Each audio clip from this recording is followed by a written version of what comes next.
내 짐을 여호와께 맡기다라는 제목으로 말씀을 전하려고 합니다.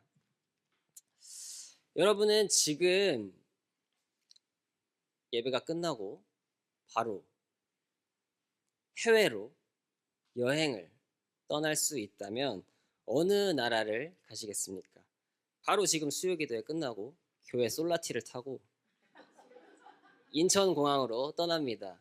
어느 좀 나라를 가시겠어요? 한번 말씀해 보시죠. 뭐라고요? 순례길. 거기가 어느 나라죠? 스페인 나왔습니다. 또 캘리포니아. 지금 불이 그렇게 나고 있는데 캘리포니아. 또 터키. 또 예루살렘. 네, 하나만 더 들어보겠습니다. 여기 좀 저조하시네요. 하나 말씀해 보시죠. 인영아 용기를 한번 내볼까? 스위스.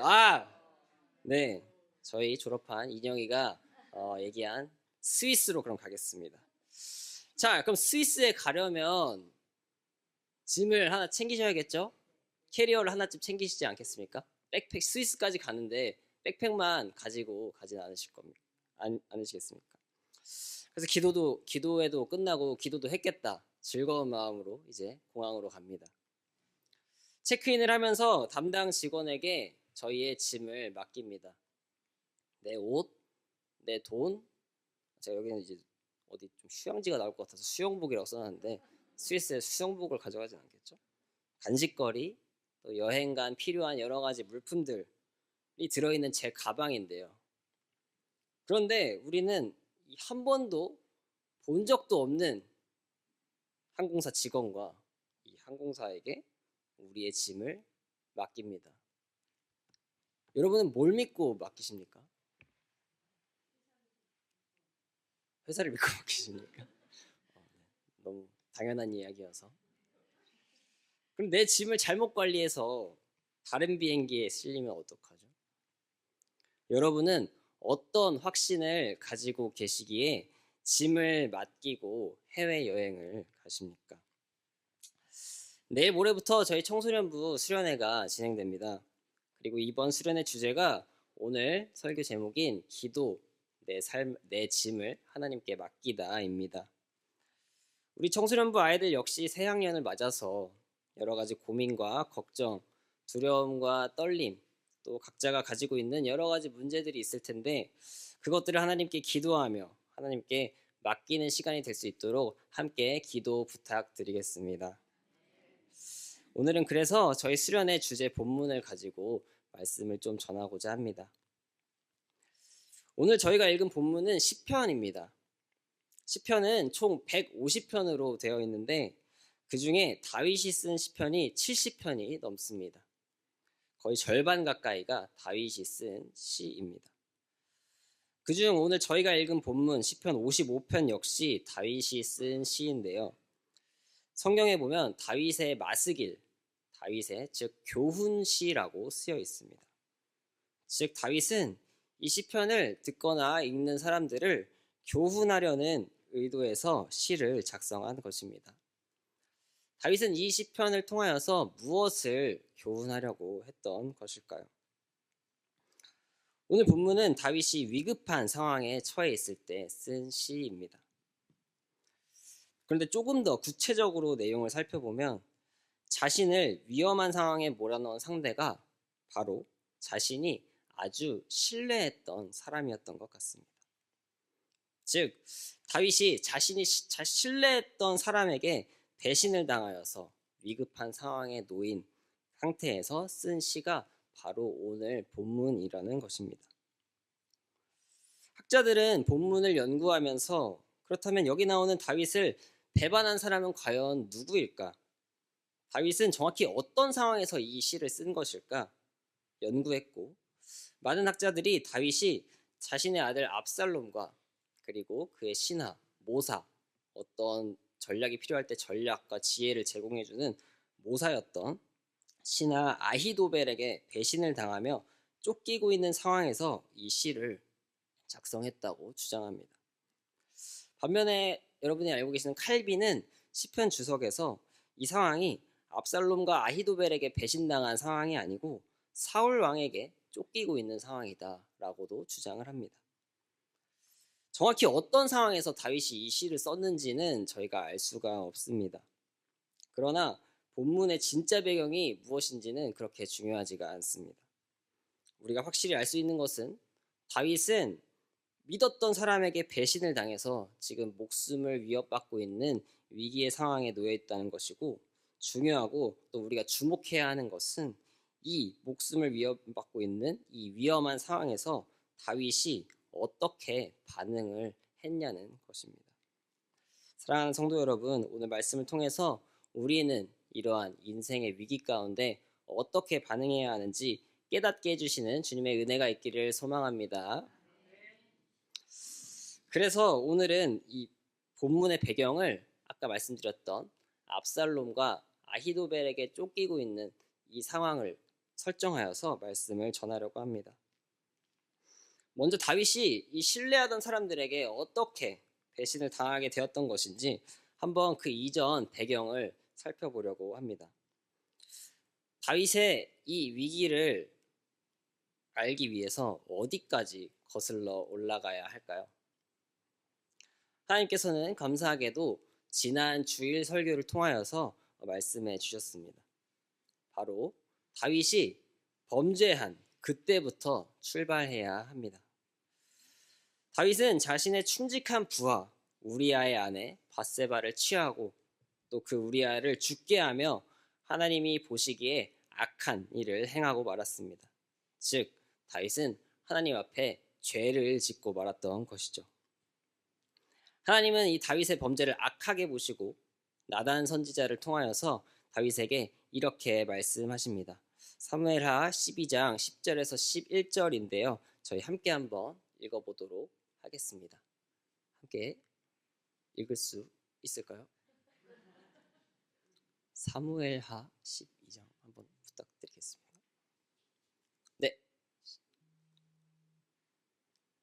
네, 함께 읽겠습니다. 시작. 이제 내가 나를 업신여기고 햇사람 우리아의 아내를 빼앗아 내 아내로 삼았은즉 칼이 내 집에서 영원토록 떠나지 아니하리라 하셨고, 그래서 또 이와 같이 이르시기를 보라 내가 내 집에 재앙을 일으키고 내가 내 눈앞에서 내 언을 빼앗아 내 이웃들에게 주리니 그 사람들이 내 아내들과 더불어 백주에 동침하리라. 네, 하나님께서 다윗에게 말씀하신 말씀은 참 무서운 말씀입니다. 칼이 내 집에서 영원토록 떠나지 않고 너와 내 집에 재앙이 일어나고 너의 아내들이 몹쓸 일을 당할 것이다 라고 말씀하고 계십니다. 이 말씀을 잘 기억해 두시기 바랍니다. 하나님께서는 죄를 가만히 두지 못하시는 분이기에, 죄와는 섞일 수가 없는 분이시기에, 공의로운 분이시기에, 또한 다윗을 사랑하시기에 벌을 주실 수밖에 없는 것입니다.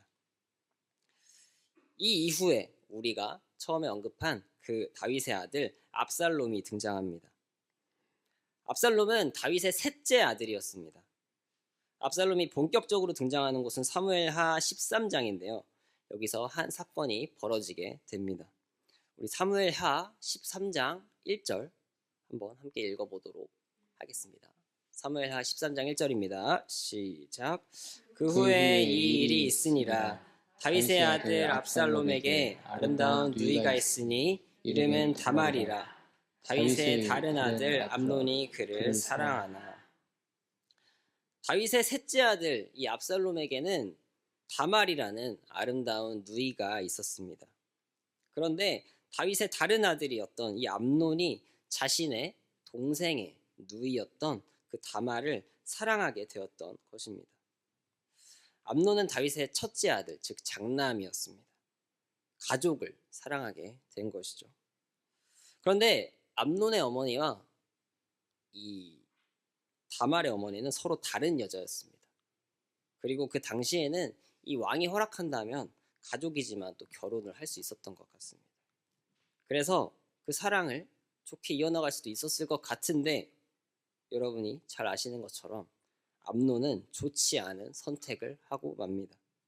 암논은 아주 큰 범죄를 저지르고 말았습니다. 암논은 아픈 척을 해서 다말을 자신의 방으로 오게 한 다음 다말을 강제로 추행하고 동침하는 범죄를 저지르게 되었습니다. 그리고 다말의 오빠인 이 압살롬 역시 그 사실을 알게 되었습니다. 자신의 여동생이 겁탈을 당했으니 분노하여서 막 화를 내 법도 한데 이 압살롬은 감정적으로 대응하지 않고 이성적으로 대처하면서 이 복수의 시간을 기다렸습니다. 그리고 2년이 지났는데요. 우리 사무엘하 13장 23절 2년이 지난 상황을 한번 읽어보도록 하겠습니다. 함께 읽겠습니다. 시작. 만 2년 후에 에브라임 겨 발 하솔에서 압살롬이 양털을 깎는 일이 있음에 압살롬이 왕의 모든 아들을 청하고 2년이 지난 후에 이 범죄 이후 2년이 지난 후에 압살롬은 양털을 깎는 날에 다윗의 모든 아들들, 즉 자신의 형제들, 모든 왕자들을 초대했습니다. 당시 고대 근동에서는 이 양털을 깎는 날은 1년의 수확을 확인하는 기쁜 날이어서 잔치를 벌이는 풍습이 있었다고 합니다. 그래서 이 잔치의 시간을 압살롬은 기회로 삼아서 모든 왕자들을 초대하고 그럼 그 자리에 자신의 형인 암논도 오겠죠. 그 자리에서 암논을 죽이려고 했던 것입니다. 그리고 압살롬은 결국 자신의 동생을 겁탈한 암논을 죽였으니 가만히 있을 수가 없죠. 자신의 외할아버지에게 도망을 가게 됩니다. 압살롬이 도망간 지 3년이 또 흘렀습니다.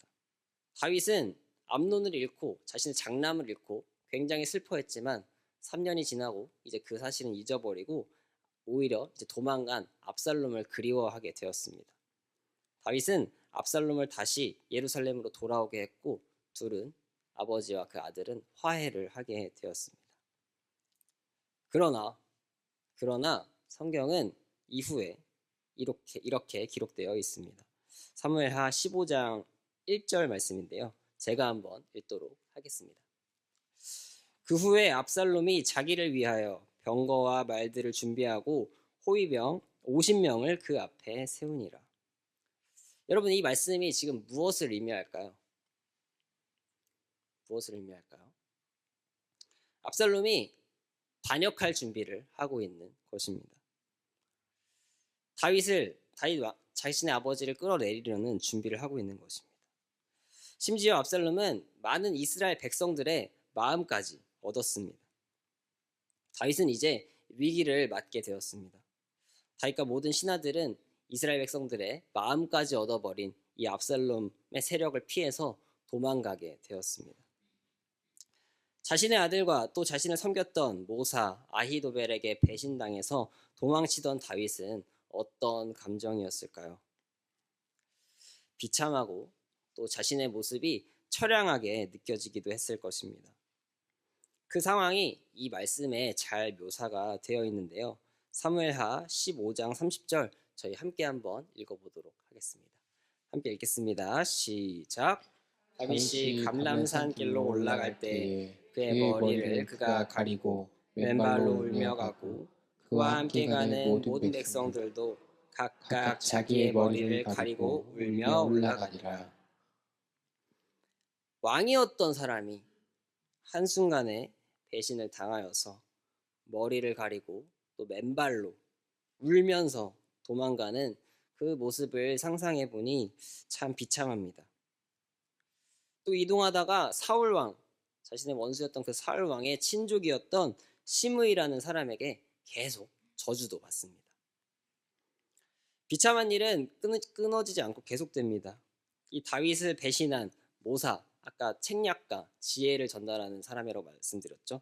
이 아히도벨은 이 압살롬이 이스라엘 백성들의 마음을 더 얻게 하기 위하여서 계략을 하나 생각해냈는데 그것은 바로 압살롬에게 다윗이 떠났지만 그 왕궁을 지키라고 후궁 10명을 남겨두었는데 그 자신의 아버지의 후궁, 자신의 아버지의 아내들과 관계를 맺도록 한 것입니다.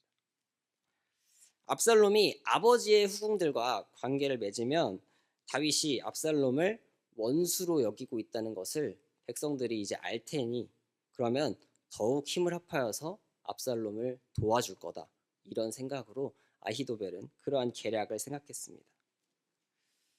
그래서 압살롬은 그 말을 듣고 따랐습니다. 왕궁 옥상에서 백주 대낮에 아버지의 후궁들과 동침을 하게 됩니다.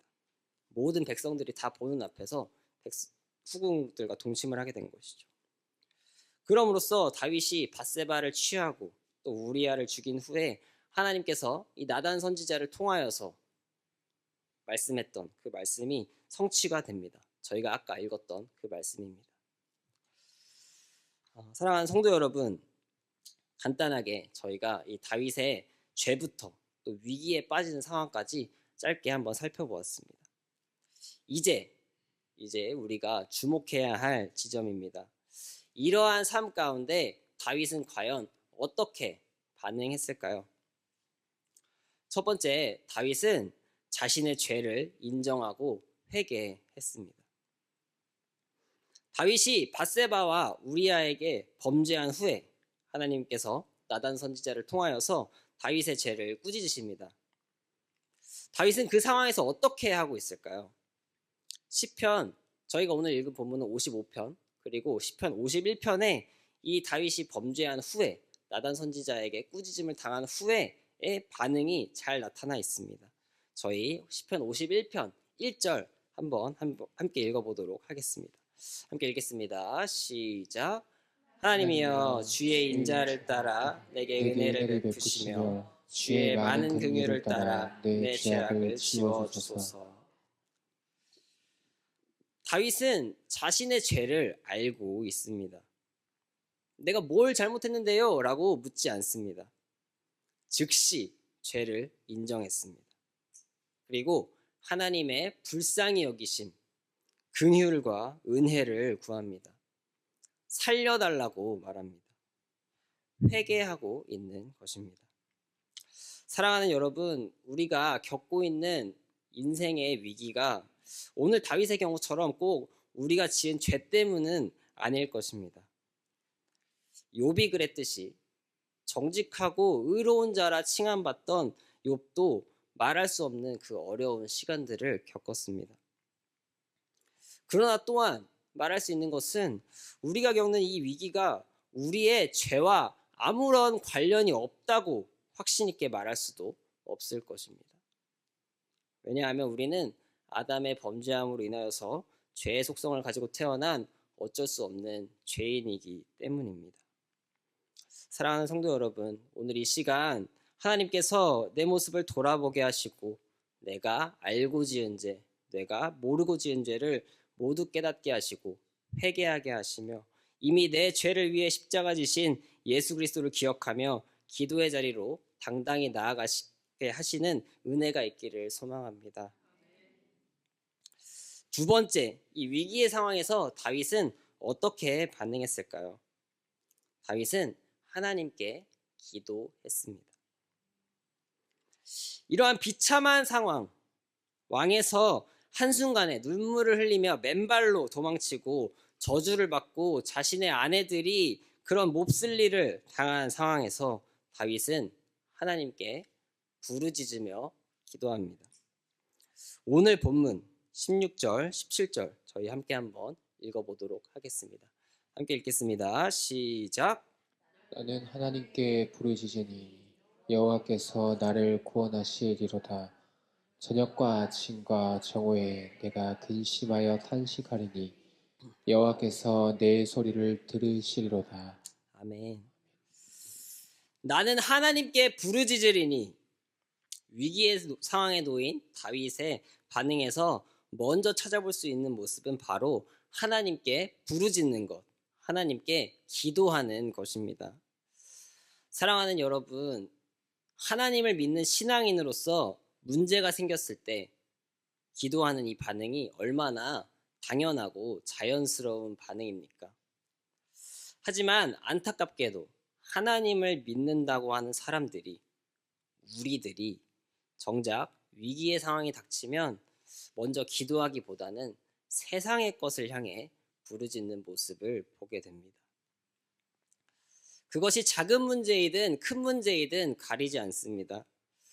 작은 문제는, 이 정도 문제는 하나님의 도움 없이도 내 힘으로, 내 지혜로, 내 능력으로 이런 방법으로 해결할 수 있지 하고 기도하지 않고 넘어가고, 큰 문제는 이건 진짜 너무 큰 문제라 어떻게든 무슨 수를 써서라든 빨리 해결해야 돼. 하나님을 기다릴 시간이 없어. 라고 하며 또 기도하지 않고 세상의 방법을 써서 넘어갑니다.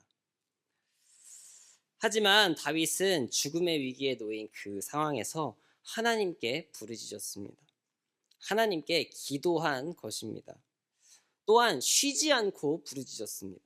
17절, 저녁과 아침과 정오에 내가 근심하여 탄식하리니. 저녁과 아침과 정오면 여러분 무엇입니까? 네, 하루 종일 아닙니까?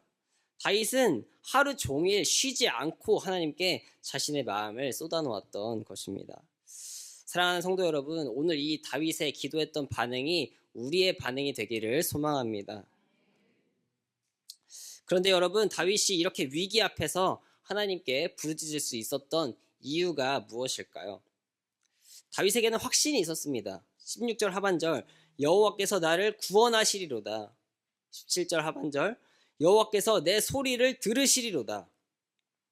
여호와께서 나를 구원하실 것이다. 여호와께서 내 소리를 들으실 것이다. 라고 하는 이 확신을 가지고 하나님을 불렀던 것입니다. 다윗이 이렇게 확신을 가지고 기도의 자리로 나아갈 수 있었던 이유가 무엇일까요? 바로 하나님은 믿을 수 있는 신실하신 하나님이기 때문입니다. 우리 본문 18절 한번 함께 읽어보도록 하겠습니다. 함께 읽겠습니다. 시작.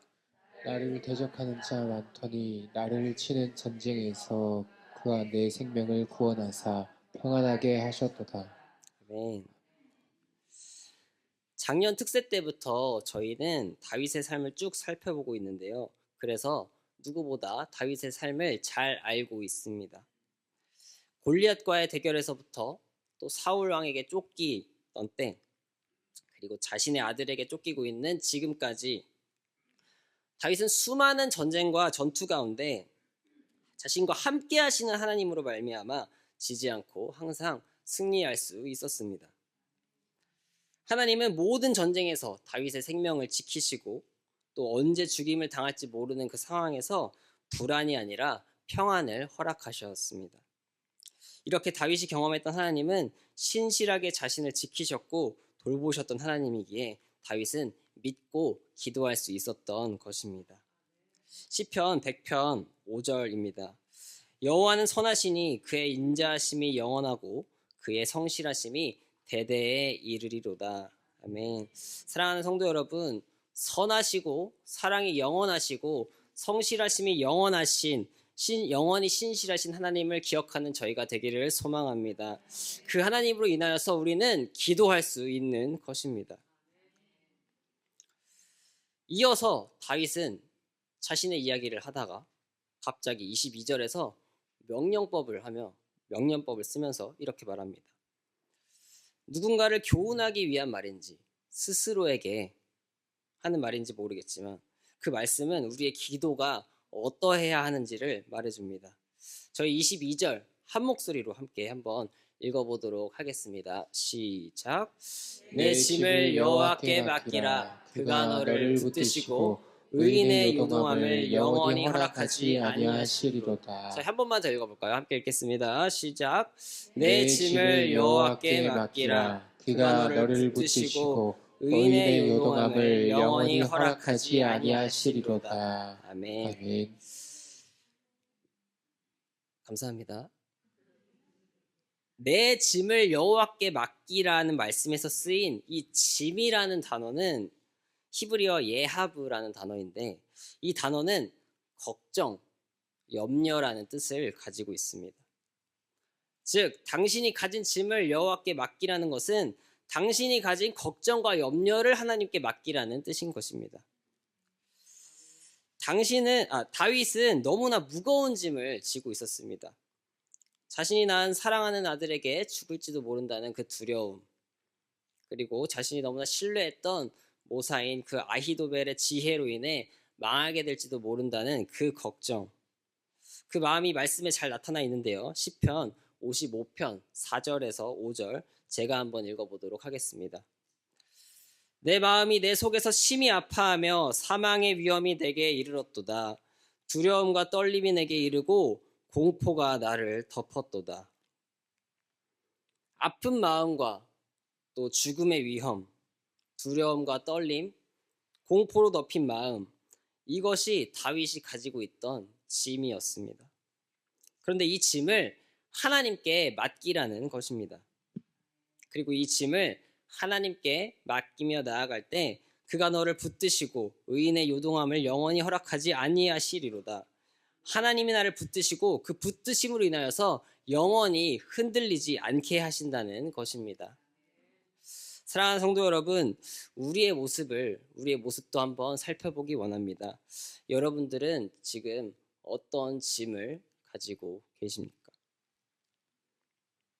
가정의 불화, 재정적인 어려움, 관계적인 어려움, 좋지 않은 건강으로 인한 걱정, 가족의 질병으로 인한 걱정, 풀리지 않는 사업으로 인한 걱정, 미래에 대한 걱정, 진로에 대한 걱정, 결혼에 대한 걱정, 태어날 아이에 대한 걱정, 아이가 생기지 않는 것에 대한 걱정, 내 아이의 교육에 대한 걱정, 내 아이의 미래에 대한 걱정, 교회에 대한 걱정, 믿지 않는 가족들의 구원에 대한 걱정, 그리고 이 나라에 대한 걱정까지 각기 다른 수많은 종류의 걱정을 무거운 짐으로 안고 살아가는 우리의 모습입니다.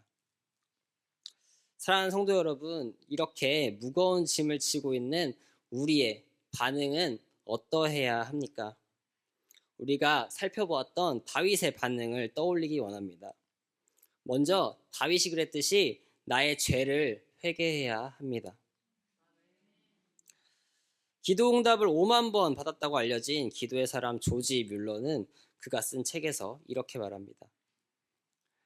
자신의 죄가 용서받았다는 것, 그리고 하나님이 그리스도 때문에 자신을 믿는 이들을 아주 기뻐하신다는 것을 깨닫게 될수록 하늘에 계신 아버지께 영육간의 모든 필요를 가지고 나갈 수 있는 준비를 하게 되고, 그러면 하나님은 그것들을 공급해 주실 것이다. 여기를 잘 들어보세요. 하지만 용서받지 못한 죄책감이 남아있는 한 하나님을 멀리하게 되는데, 특히 기도할 때 그렇다.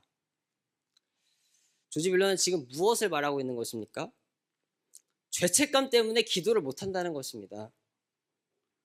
죄책감 때문에 기도의 자리로 나아가기가 어렵다는 것입니다. 따라서 우리는 회개함으로 또 예수 그리스도를 의지함으로 죄의 문제에서 벗어날 때 더욱 힘써 기도할 수 있음을 믿습니다. 그리고 다윗이 그랬듯이 우리는 하나님께 기도해야 합니다. 다윗이 어떻게 기도했는지 우리 시편 55편 1절 2절 말씀 한번 함께 읽어보도록 하겠습니다. 함께 읽겠습니다. 시작. 하나님이여 내 기도에 귀를 기울이시고 내가 간구할 때에 숨심하소서. 내게 급사 응답하소서. 내가 근심으로 판단 못하고 탄식하고. 아멘. 여러분, 다윗의 이 기도처럼 하나님 앞에 솔직하고 꾸밈 없는 기도를 드려야 합니다. 어떤 미사여구를 붙여서 하는 기도가 아니라 그저 살려달라고, 내 기도에 응답해달라고 하는 기도가 모든 것을 아시는 주님 앞에 솔직한 기도가 되는 것입니다. 그리고 그 기도를 통해 우리가 들고 있는 이 무거운 짐을 하나님께 맡겨야 합니다. 22절입니다. 내 짐을 여호와께 맡기라. 그가 너를 붙드시고 의인의 요동함을 영원히 허락하지 아니하시리로다. 사랑하는 여러분, 하나님께 나의 짐, 나의 걱정, 나의 염려를 맡길 때 하나님께서 나를 붙드시고 영원히 흔들리지 않게 붙들어 주실 것을 믿으며 나아가는 저와 여러분들이 되시길 소망합니다. 말씀을 맺으려 합니다. 사랑하는 성도 여러분, 사실 오늘 말씀을 듣지 않아도 여러분 기도하러 나오실 때 어떤 마음으로 나오세요? 내 짐, 내 걱정 모두 하나님께 맡기는 심정으로 나오지 않으십니까? 오늘도 내가 할 수 없으니 하나님께서 도와주세요 하는 마음으로 오늘 이 자리도 이렇게 나오시지 않으셨습니까? 그렇다면 그 마음으로 나온 우리가 해야 하는 것이 있습니다. 바로 우리 짐을 맡아주실 그 하나님을 신뢰하는 것입니다. 우리 오늘 본문 마지막 말씀인 23절을 쉬운 성경으로 함께 한번 읽어보도록 하겠습니다. 함께 읽겠습니다. 시작. 하나님 주는 악한 자들을 자들을 끌어내시어 끌어내시어 썩는 구덩이 속으로 집어넣을 것입니다. 살인하는 자와 사기치는 자들을 반밖에 살지 못할 것입니다. 그러나 나는 주를 굳게 믿습니다. 아멘. 아멘. 우리가 악한 자들 그리고 하나님을 경외하지 않는 사람들과 다른 것이 무엇입니까? 나를 구원하시고 돌보시고 넘어지게 하지 않으시는 그 하나님을 신뢰하는 것인 줄 믿습니다. 내 짐을 맡아주실 분을 신뢰하지 않는데 어떻게 우리가 짐을 맡기겠습니까? 설교 처음에 언급한 것처럼 항공사 직원과 그 항공 시스템을 신뢰할 수가 없는데 어떻게 내 짐을 맡기고 해외여행을 갈 수가 있겠습니까? 사랑하는 성도 여러분, 우리는 이 시간을 수요 기도회라고 부릅니다. 우리가 뭐라고 하나님께 기도할 수 있겠습니까? 요한복음 1장 12절 영접하는 자 곧 그 이름을 믿는 자들에게는 하나님의 자녀가 되는 권세를 주셨으니 하나님께서 우리를 자녀 삼아 주셨기 때문입니다. 그래서 우리는 우리 아버지 되시는 하나님께 기도할 수 있음을 믿습니다. 오늘 이 시간 어떤 짐을 지고 계십니까? 무슨 무거운 짐을 들고 내려놓지도 못하고 혼자 들고 끙끙거리고 계십니까? 오늘 주신 말씀처럼 내가 가지고 있는 그 짐, 근심, 걱정을 모두 여호와 하나님께 맡기시길 소망합니다. 하나님께 모두 던져버리시길 소망합니다. 너무나 소중한 고민이 담긴, 어쩌면 지금 나의 전부가 담긴 이 짐을 어떻게 다른 이에게 맡길 수가 있습니까? 그 짐을 맡아주실 분은 그만한 능력이 되시는 분이기 때문입니다. 전능하시고 나를 지으시고 내 생각과 고민과 상황을 모두 아시고 내 머리털의 수까지 세시는 그 분이기 때문입니다. 그 하나님을 신뢰하며 오늘 이 저녁에 나의 모든 짐을 하나님께 맡기는 시간 되시길 소망합니다. 우리의 짐을 주님께 맡김으로 인하여서 불안이 아니라 주님 주시는 평안을 누리시는 저희 모두가 되기를 소망합니다.